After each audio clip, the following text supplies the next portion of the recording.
Chronicles of Ice and Fire, The Winds of Winter, Theon 1, Sample Chapter. The king's voice was choked with anger. "You are a worse pirate than Sallador Sand." Theon Greyjoy opened his eyes. His shoulders were on fire, and he could not move his hands. For half a heartbeat he feared he was back in his old cell under the Dreadfort, that the jumble of memories inside his head was no more than the residue of some fever dream. I was asleep, he realized. That, or passed out from the pain. When he tried to move, he swung from side to side, his back scraping against stone.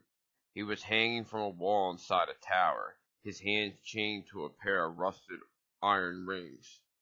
The air reeked of burning peat. The floor was hard-packed dirt. Wooden steps spiraled up inside the walls to the roof. He saw no windows. The tower was dank, dark, and comfortless, its only furnishings a high-backed chair and a scarred table resting on 3 trestles. No privy was in evidence, though Theon saw a chamber pot in one shadowed alcove. The only light came from the candles on the table. His feet dangled 6 feet off the floor. "My brother's debts," the king was muttering. "Joffrey's too, though that base-born abomination was no kin to me." Theon twisted in his chains. He knew that voice. Stannis. Theon Greyjoy chortled. A stab of pain went up in his arms, from his shoulders to his wrist. All he had done, all he had suffered, Moat Cailin, and Barrowton, and Winterfell, Abel and his washerwomen, Crowfood and his umbers, the trek through the snows, all of it had only served to exchange one tormentor for another.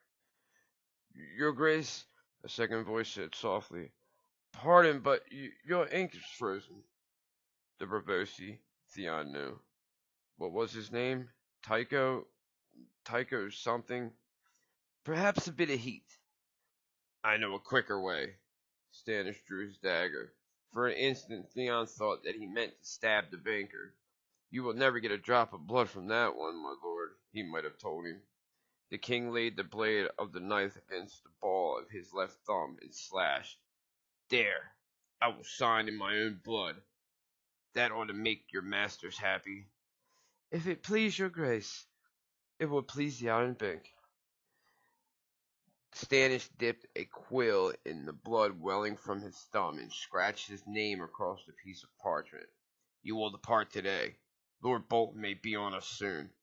I will not have you caught up in the fighting." "That would be my preference as well." The Braavosi slipped the roll of parchment inside a wooden tube.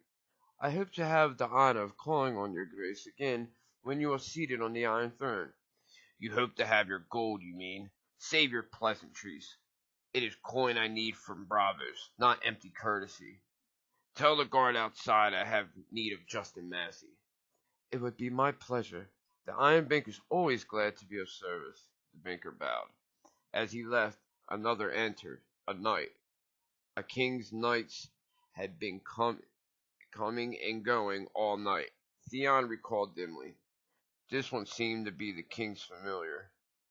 Lean, dark-haired, hard-eyed, his face marred with pockmarks and old scars. He wore a faded surcoat embroidered with 3 moths. "Sire," he announced, "the maester is without, and Lord Arnulf said word that he would be most pleased to break his fast with you." "The son is well?" "And the grandsons. Lord Wallach seeks audience as well. He wants—" "I know what he wants," the king indicated Theon. "Him. Wall wants him dead. Flint, Norrie, all of them will want him dead. For the boys he slew. Vengeance for their precious Ned." "Will you oblige them?" "Just now the turncloak is more use to me alive. He has knowledge we may need. Bring in this maester." The king plucked the parchment off the table and squinted over it. A letter, Theon knew. Its broken seal was black wax, hard and shiny. "I know what that says," he thought, giggling. Stannis looked up. "The turncloak stirs." "Theon! My name is Theon." He had to remember his name. "I know your name. I know what you did." I saved her." The outer wall of Winterfell was 80 feet high, but beneath the spot where he had jumped, the snows had piled up to a depth of more than 40. A cold white pillow. The girl had taken the worst of it. Jane, her name is Jane, but she will never tell them. Theon had landed on top of her and broken some of her ribs. I saved the girl, he said. We flew. Stannis snorted. You fell. Umber saved her. If Mor's Crowfoot and his men had not been outside the castle, Bolton would have had the both of you back in moments. Crowfoot, Theon remembered. An old man, huge and powerful, with a ruddy face and a shaggy white beard. He had been seated on a garron, clad in the pelt of a gigantic snow bear, its head his hood. Under it he wore a stained white leather eye patch that reminded Theon of his uncle Euron. He wanted to rip it off Umber's face to make certain that underneath was only an empty socket, not a black eye shining with malice. Instead, he had whimpered through his broken teeth and said, I am a turncloak and a kinslayer. Crowfoot had finished. You will hold that lying tongue or lose it. But Umber had looked at the girl closely, squinting down with his one good eye. Are you the younger daughter? And Jane had nodded. Arya. My name is Arya. Arya of Winterfell, aye. When last I was inside those walls, your cook served us steak and kidney pie. Made with ale, I think. Best I ever tasted. What was his name, that cook? Gage, Jane said at once. He was a good cook. He would make lemon cakes for Sansa whenever we had lemons. Crowfoot had fingered his beard. Dead now, I suppose. That smith of yours as well. A man who knew his steel. What was his name? Jane had hesitated. Micken, Theon thought. His name was Micken. The castle blacksmith had never made any lemon cakes for Sansa, which made him far less important than the castle cook in the sweet little world she shared with her friend Jane Poole. Remember, damn you, your father was a steward. He had charge of the whole household. The smith's name was Micken. Micken. I had him put to death before me. Micken, Jane said. Mor's Umber had grunted. Aye. What he might have said or done next, Theon never learned, for that was when the boy ran up, clutching a spear and shouting that the portcullis was on Winterfell's main gate was rising, and how Crowfoot had grinned at that. Theon twisted in his chains and blinked down at the king. Crowfoot found us, yes. He sent us here to you, but it was me who saved her. Ask her yourself. She would tell him. You saved me, Jane had whispered, as he was carrying her through the snow. She was pale with pain, and she had brushed one hand across his cheek and smiled. I saved Lady Arya, Theon whispered back at her, and then all at once Mor's Umber spears were all around them. Is this my thanks? He asked Stannis, kicking feebly against the wall. His shoulders were in agony. His own weight was tearing them from their sockets. How long had he been hanging here? Was it still night outside? The tower was windowless, and he had no way to know. Unchain me, and I will serve you. As you served Roose Bolton and Robb Stark? Stannis snorted. I think not. We have a warmer end in mind for you, Turncloak. But not until we're done with you. He means to kill me. The thought was queerly comforting. Death did not frighten Theon Greyjoy. Death would mean an end to the pain. Be done with me then, he urged the king. Take off my head, stick it on a spear. I slew Lord Eddard's sons. I ought to die. But do it quick. He's coming. Who's coming? Bolton? Lord Ramsay, Theon hissed. The son, not the father. You must not let him take me. Roose is safe within the walls of Winterfell with his fat new wife. Ramsay is coming. Ramsay Snow, you mean? The bastard? Never call him that. Spittle sprayed from Theon's lips. Ramsay Bolton, not Ramsay Snow. Never Snow, never. You have to remember his name or he will hurt you. He is welcome to try, whatever name he goes by. The door opened with a gust of coal-black wind and a swirl of snow. The Knight of the Moths had returned with the maester the king had sent for, his grey robes concealed beneath a heavy bearskin pelt. Behind them came two other knights, each carrying a raven in a cage. One was the man who'd been with Asha when the banker delivered him to her, a burly man with a winged pig on his surcoat. The other was taller, broad-shouldered, and brawny. The big man's breastplate was silvered steel inlaid with yellow. Though scratched and dented, it still shone in the candlelight. The cloak that he wore over it was fastened with a burning heart. "Maester Tybalt," announced the Knight of the Moths. The maester sank to his knees. He was red-haired and round-shouldered, his close-set eyes that kept flicking toward Theon hanging on the wall. "Your Grace, how may I be of service?" Stannis did not reply at once. He studied the man before him, his brow furrowed. "Get up!" The maester rose. "You are the maester at the Dreadfort. How is it that you are here with us?" "Lord Arnulf brought me to tend to his wounded." "To his wounded, or his ravens?" "Both, your Grace." "Both." Stannis snapped the word out. "A maester's ravens fly to one place and one place only. Is that correct?" The maester mopped sweat from his brow with his sleeve. "Not entirely, your Grace. Most, yes. Some few can be taught to fly between two castles. Such birds are greatly prized, and if once in a very great while we find a raven who can learn the names of 3 or 4 or 5 castles, and fly to each upon command, birds as clever as that come along once in 100 years. Stannis gestured at the black birds in the cages. "These two are not so clever, I presume." "No, your Grace. Would that it would so." "Tell me, then, where are these birds too trained to fly?" Maester Tybalt did not answer. Theon Greyjoy kicked his feet feebly, and laughed under his breath, called, "Answer me. If we were to loose these birds, would they return to the Dreadfort?" The king leaned forward. "Or might they fly to Winterfell instead?" Maester Tybalt pissed his robes.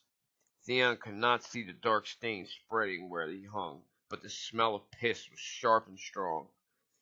"Maester Tybalt has lost his tongue," Stannis observed to his knights. "Godry, how many cages did you find?" "3, your Grace," said the big knight in the silvered breastplate. "One was empty."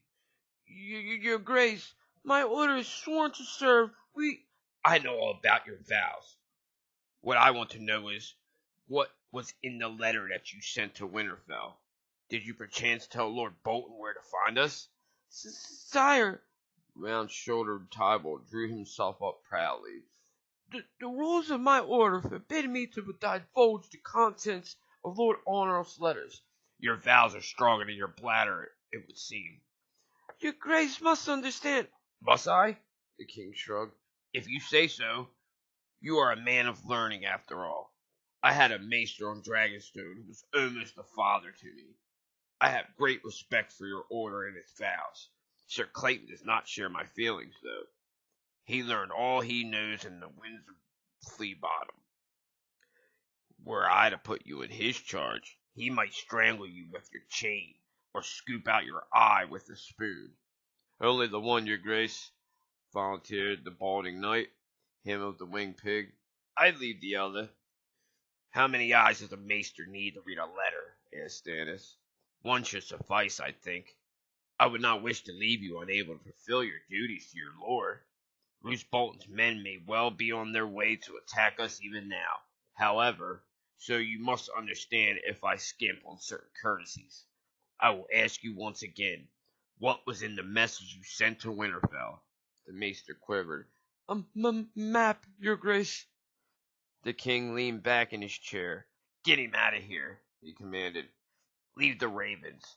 A vein was throbbing in his neck. "Confine this great wretch to one of the huts until I decide what is to be done with him." "It will be done," the big knight declared. The maester vanished in another blast of cold and snow. Only the Knight of the Three Moths remained. Stannis glowered up at Theon, where he hung. You are not the only turncloak here, it would seem. Would that all the lords in the Seven Kingdoms had but one single neck. He turned to his knight.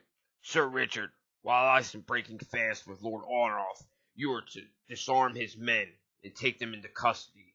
Most will be asleep. Do them no harm, unless they resist. It may be they did not know. Question some upon that point, but sweetly.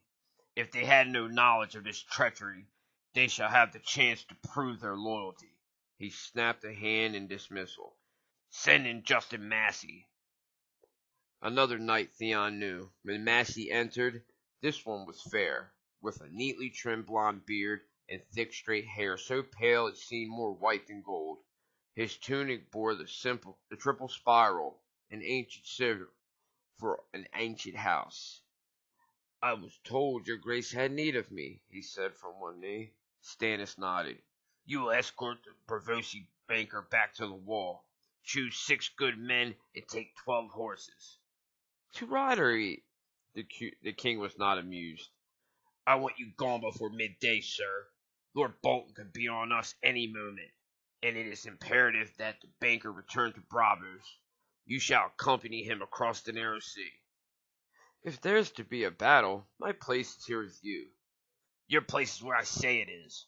I have 500 swords as good as you or better, but you have a pleasing manner and a glib tongue, and those will be of more use to me at Braavos than here.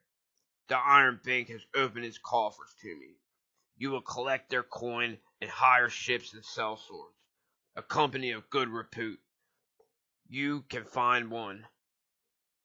The Golden Company would be the first choice, if they are not already under contract. Seek for them in the disputed lands, if need be. But first hire as many swords as you can find in Braavos, and send them to me by way of Eastwatch. Archers as well. We need more bows.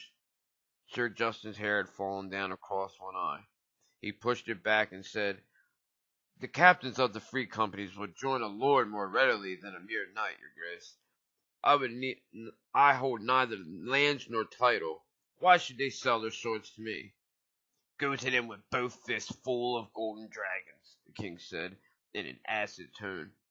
That should prove persuasive. 20,000 men should suffice. Do not return with fewer. Sire, might I speak freely? So long as you speak quickly. Your grace should go to Braavos with the banker. Is that your counsel? That I should flee? The king's face darkened. That was your counsel on the Blackwater as well as I recall. When the battle turned against us, I let you and Hort shimmy me back to Dragonstone like a whipped cur. The day was lost, your grace. Aye, that was what you said. The day is lost, sire. Fall back now, that you may fight again. And now you would have me scamper off across the narrow sea, to raise an army, aye, as Bitterstill did after the battle of Redgrass Field, where Daemon Blackfire fell. Do not prate me on history, sir.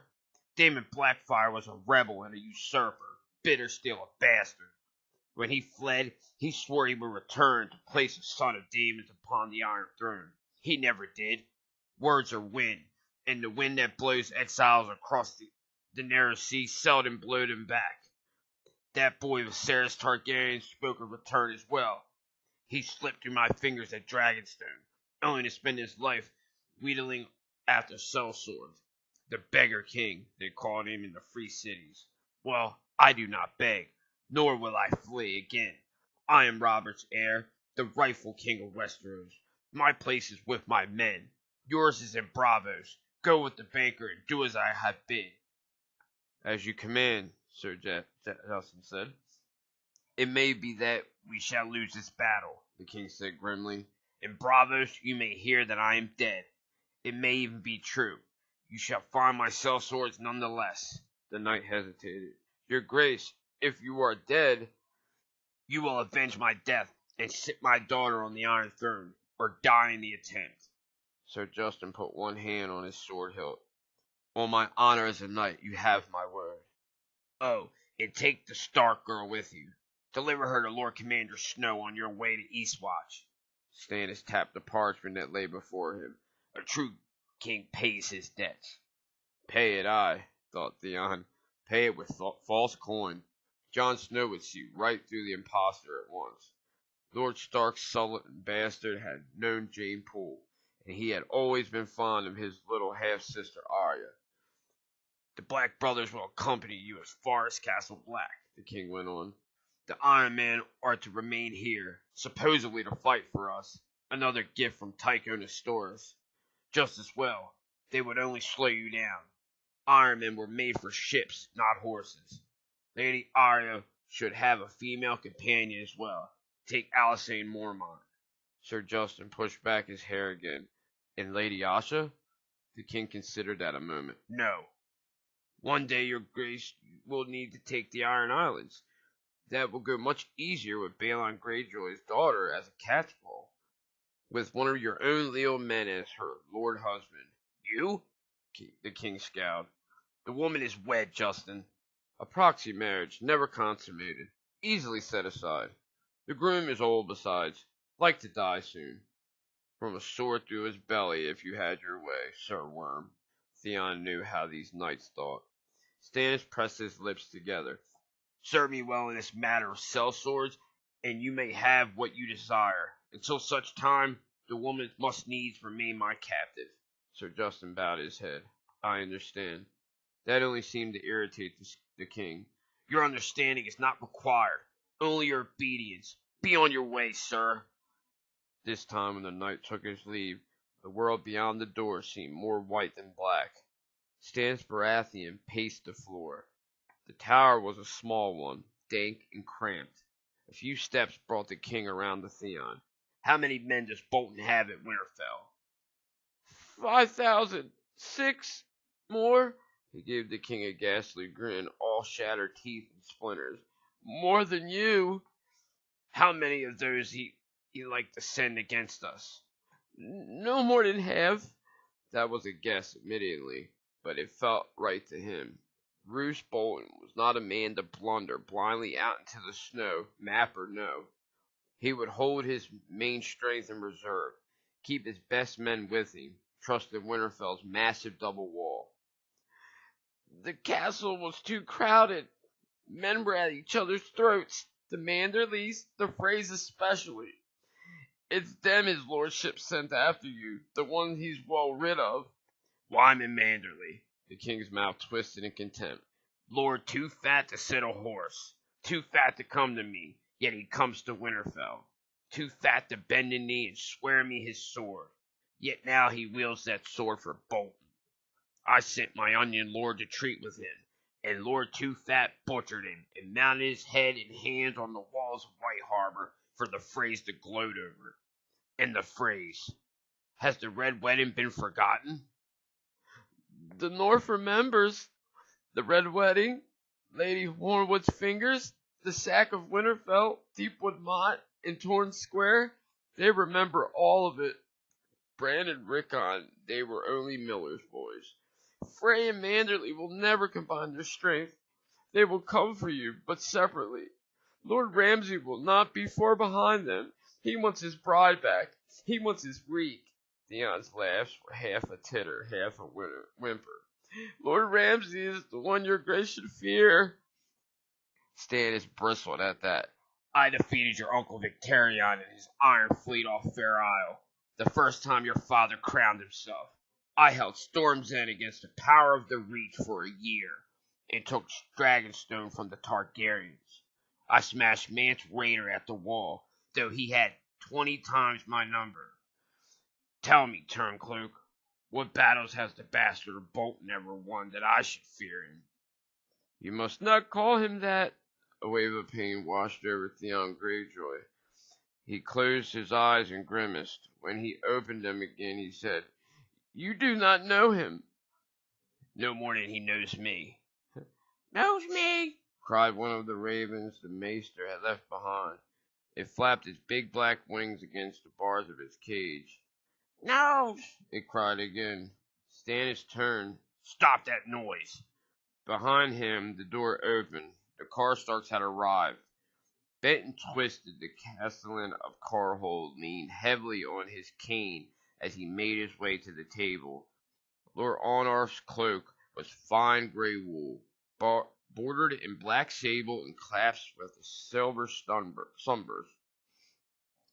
A rich garment, Theon thought, on a poor excuse for a man. He had seen that cloak before, he knew, just as he had seen the man who wore it. At the Dreadfort, I remember. He sat and supped with Lord Ramsay and Horsebane Umber, the night they brought Reek up from his cell. The man beside him could only be his son, 50, Theon judged, with a round, soft face like his father's. If Lord Arnulf went too fat, behind him walked 3 younger men, the grandsons, he surmised. One wore a chainmail byrnie. The rest were dressed for breakfast, not for battle. Fools. Your Grace, Arnulf Karstark bowed his head. An honor. He looked for a seat. Instead, his eyes found Theon. And who is this? Recognition came a heartbeat later. Lord Arnulf paled. His stupid son remained oblivious. There are no chairs, the oaf observed. One of the ravens screamed inside his cage. Only mine. King Stannis sat in it.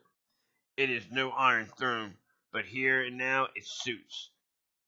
A dozen men had filed through the tower door, led by the Knight of the Moss and the big men in the silver breastplate. You are dead men, understand that, the king went on. Only the manner of your dying remains to be determined. You would be well advised not to waste my time with the Niles.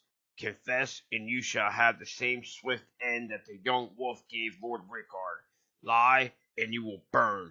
Choose. I choose this. One of the grandsons seized his sword hilt and made to draw it. That proved to be a poor choice. The grandson's blade had not even cleared his scabbard before 2 of the king's knights were on him. It ended with his forearm flopping in the dirt and blood spurting from his stump, and one of his brothers stumbling for the stairs, clutching a belly wound. He staggered up 6 steps before he fell, and came crashing back down to the floor. Neither Arnulf Karstark or his son had moved. Take them away, the king commanded. The sight of them sours my stomach. Within moments, the 5 men had been bound and removed. The one who had lost his sword arm had fainted from loss of blood, but his brother with the belly wound screamed loud enough for both of them. That is how I deal with betrayal, turncloak, Stannis informed Theon. My name is Theon. As you will. Tell me, Theon, how many men did Morse Umber have with him at Winterfell? None. No men. He grinned at his own wit. He had boys. I saw them. Aside from the handful of half-crippled sergeants, the warriors that Crowfoot had brought down from last hearth were hardly old enough to shave. Their spears were older than the hands that clutched them. It was Horsebane Umber who had the men inside the castle. I saw them too. Old men, every one. Theon tittered. Morse took the green boys, and Hothor took the gray beards. All the real men with the Great John had died at the Red Wedding. Is that what you wanted to know, Your Grace? King Stannis ignored the jib. Boys. Was all he said, disgusted. Boys will not hold Lord Bolton long. Not long, Theon agreed. Not long at all. Not long, cried the raven from its cage. The king gave the bird an irritated look. That pervasive banker claimed Sir Annie's Frey is dead. Did some boy do that? 20 green boys with spades, Theon told him. The snow fell heavily for days, so heavily that you could not see the castle walls 10 yards away. No more than the men up on the battlements could see what was happening beyond those walls. So Crowfoot set his boys to digging pits outside the castle gates, then blew his horn to lure Lord Bolton out. Instead he got the Freys. The snow had covered up the pits, so they rode right into him. Annie's broke his neck, I heard, but Sir Austin only lost a horse, more's the pity. He will be angry now. Strangely, Stannis smiled. Angry foes do not concern me. Anger makes men stupid, and hosting Frey was stupid to begin with. If half of what I've heard of him is true, let him come. He will. Bolton has blundered, the king declared. All he had to do was sit inside his castle while I starved. Instead, he has sent some portion of his strength forward to give us battle. His knights will be horsed. Ours must fight afoot. His men will be well nourished. Ours go into battle with empty bellies. It makes no matter. Sir Stupid, Lord Too Fat, the bastard, let them come. We will hold the ground, and that I mean to turn to our advantage. The ground? Said Theon. What ground? Here? This misforgotten tower? This wretched little village? You have no high ground here. No walls to hide beyond. No natural defenses. Yet. Yet! Both ravens screamed in unison. Then one quirked, and the other muttered, Tree! Tree! Tree! The door opened. Beyond, the world was white. The Knight of the Three Moths entered, his legs caked with snow. He stomped his feet to knock it off and said, Your Grace, the Karstarks are taken. A few of them resisted and died for it. Most were too confused and yielded quietly. We have herded them all into the long hall and confined them there. Well done. They said they did not know. The ones we've questioned. They would. We might question them more sharply. No, I believe them. Karstark would never have hoped to keep his treachery a secret if he shared his plans with every baseboard man-jack in his service. Some drunken spearman would have let it slip one night whilst laying with a whore. They did not need to know. They are Carhold men. When the moment came, they would have obeyed their lords, and as they had done all their lives. As you say, sire. One of your own losses. One of Lord Peaseberry's men was killed, and two of mine were wounded. If it please your grace, though, the men are growing anxious. There are hundreds of them gathered around the tower, wondering what's happened. Talks of treason is on every lip. No one knows who to trust, and who might be arrested next. The Northmen especially. I need to talk with them. Is Wall still waiting? Him? Artos Flint? Will you see them? Shortly. The Kraken first. As you command. The knight took his leave. My sister, Theon thought. My sweet sister. Though he had lost all feeling in his arms, he felt the twisting in his gut, the same as when the bloodless Braavosi banker presented him to Osh as a gift. The memory still rackled. The burly, balding knight who had been with her had wasted no time shouting for help, so they'd had no more than a few moments before Theon was dragged away to face the king. That was long enough. He had hated the look on Asha's face when she realized who he was. The shock in her eyes, the pity in her voice, the way her mouth twisted in disgust. Instead of rushing forward to embrace him, she had taken half a step backwards. Did the bastard do this to you? She had asked. Don't you call him that? Then the words came spilling out of Theon in a rush. He tried to tell her all of it, about Reek, and the Dreadfort, and Kyra, and the Keys. How Lord Ramsay never took anything but skin unless you begged for it. He told her how he'd saved a girl from leaping from the castle wall into the snow. We flew! Let Abel make a song of that!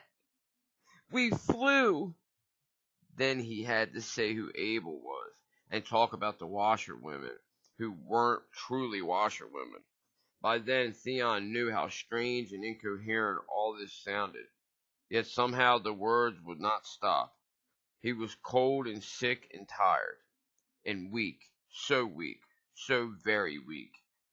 She has to understand. She is my sister. He never wanted to do any harm to Bran or Rickon. Reek made him kill those boys. Not him, Reek, but the other one.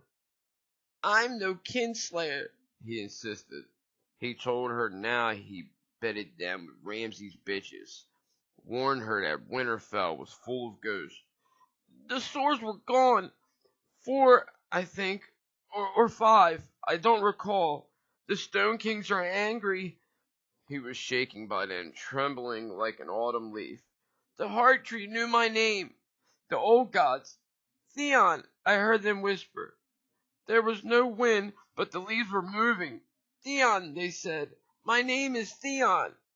It was good to say the name. The more he said it, the less like he was to forget. You have to know your name, he told his sister. You told me you were Eskrit, but that was a lie. Your name is Asha. It is, his sister had said, so softly that he was afraid she might cry. Theon hated that. He hated women weeping. Jane Poole had wept all the way from Winterfell to here. Wept until her face was purple as a beetroot, and the tears had frozen on her cheeks, and all because he told her that she must be Arya, or else the wolves might send them back. They trained you in a brothel, he reminded her, whispering in her ear so that the others would not hear. Jane is the next thing to a whore. You must go on being Arya. He meant no hurt to her. It was for her own good and his. She has to remember her name. When the tip of her nose turned black from frostbite, the one of the riders from the night's watch told her she might lose a piece of it. Jane had wept all over that as well. No one would care what Arya looks like, so long as she is heir to Winterfell, he assured her. 100 men will want to marry you, 1,000. The memory left Theon writhing in his chains. Let me down, he pleaded. Just for a little while, then you can hang me up again. Stannis Baratheon looked up at him, but did not answer. Tree, the raven cried. Tree, tree, tree. Then the other bird said, Theon. Clear as day, as Asha came striding through the door. Carl the maid was with her, and Christopher Botley. Theon had known Botley since they were boys together, back on Pike. Why has she brought her pets? Does she mean to cut me free? They would end the same way as the Karstarks, if she tried. The king was displeased by their presence as well. Your guards may wait without. If I meant to harm you, 2 men would not dissuade me. The Ironborn bowed and retreated. Asha took a knee. Your Grace, must my brother chain like that? It seems a poor reward for bringing you to Starkgirl. The king's mouth twitched. You have a bold tongue, my lady, not unlike your turncloak brother. Thank you, your grace. It was not a compliment. Stannis gave Theon a long look.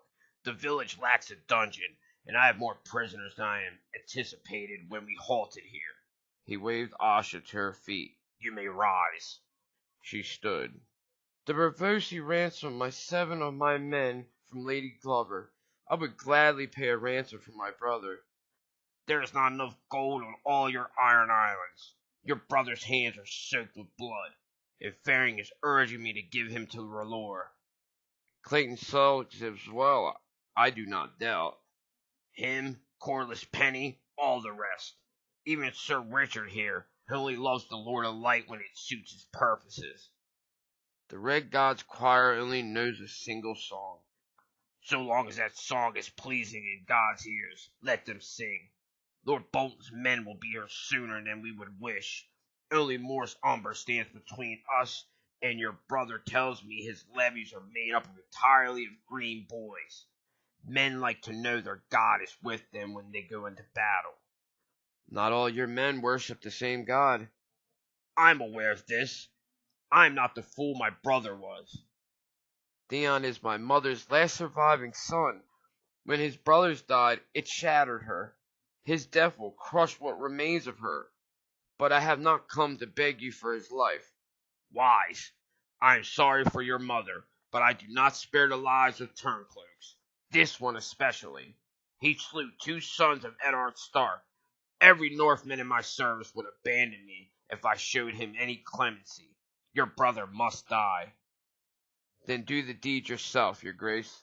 The chill in Asha's voice made Theon shiver in his chains. Take him out across the lake, to the inlet where the weirwood grows. and strike his head off with that sorceress sword you bear. That is how Eddard Stark would have done it. Theon slew Lord Eddard's sons. Give him to Lord Eddard's gods, the old gods of the north. Give him to the tree. And suddenly there came a wild thumping as the maester's ravens hopped and flapped inside their cages, their black feathers flying as they beat against the bars, loud and raucous cows. "The tree!" one squawked. "The tree! The tree!" while the second screamed only, "Theon! Theon! Theon!" Theon Greyjoy smiled. They know my name, he thought. So Lord of Last Hearth, signing out.